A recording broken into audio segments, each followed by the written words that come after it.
Hari ini Gubernur Sumsel bersama Kepala Badan Karantina Pertanian melepas eksportir santan kelapa menuju Hong Kong dan China dari PT Kelapa Puncak Nusantara Kecamatan Pemulutan Ogan Ilir. Tiba di lokasi pabrik, Herman Deru dan Ali Jamil langsung melakukan peninjauan ke lokasi produksi santan kelapa. Ali Jamil selaku Kepala Badan Karantina Pertanian menjelaskan, untuk ekspor santan kelapa asal Sumsel sudah dilakukan ke 3 negara, diantaranya Hong Kong, China, dan Thailand. Ekspor santan kelapa ini mengalami peningkatan hingga November 2018 dengan total 228 ton santan kelapa dengan nilai rupiah sebesar 928 juta. Sementara bulan Juli 2019 telah 16 kali pengiriman ke 3 negara mitra dagang dengan total 758 ton dengan nilai rupiah 2,8 triliun rupiah. Di bulan Agustus 2019 ini kembali mengirim santan kelapa dengan tujuan China sebanyak 79,2 ton dan Hong Kong sebanyak 12,6 ton. Ali Jamil mengapresiasi kinerja dari PT Puncak Nusantara yang terus meningkatkan ekspor santan kelapa.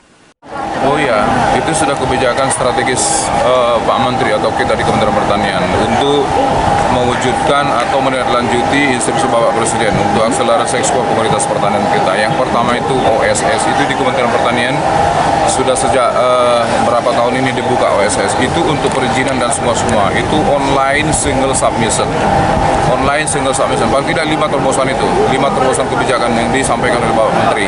Dan itu kita gerakkan semua di lapangan. Yang pertama online single submission. Jadi kalau dulu perizinan diurus mungkin lama, bertahun atau bahkan ya berbulan atau bertahun, ya sekarang itu 3 jam bisa selesai. Sepanjang kawan-kawan mitra, sepanjang pengguna jasa itu berkasnya sudah lengkap semua. 3 jam atau bahkan lebih kecil dari 3 jam itu bisa selesai.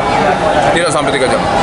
Nah, yang kedua itu kita melalui Badan Karantina Pertanian, Pak Menteri sudah meluncurkan itu yang namanya Agro Gemilang. Ayo galakkan ekspor melalui generasi milenial bangsa. Artinya di situ kita harus bisa memanfaatkan generasi milenial, mengajak generasi milenial. Herman Deru mengatakan, hilirisasi menjadi langkah strategis bagi produk pertanian agar mendapat nilai tambah.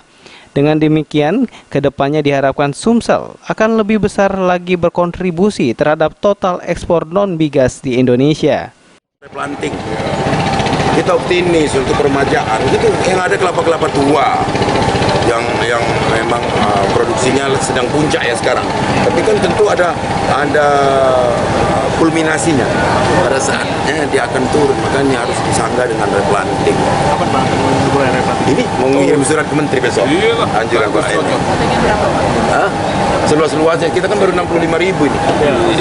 65.000 harapan kita harus.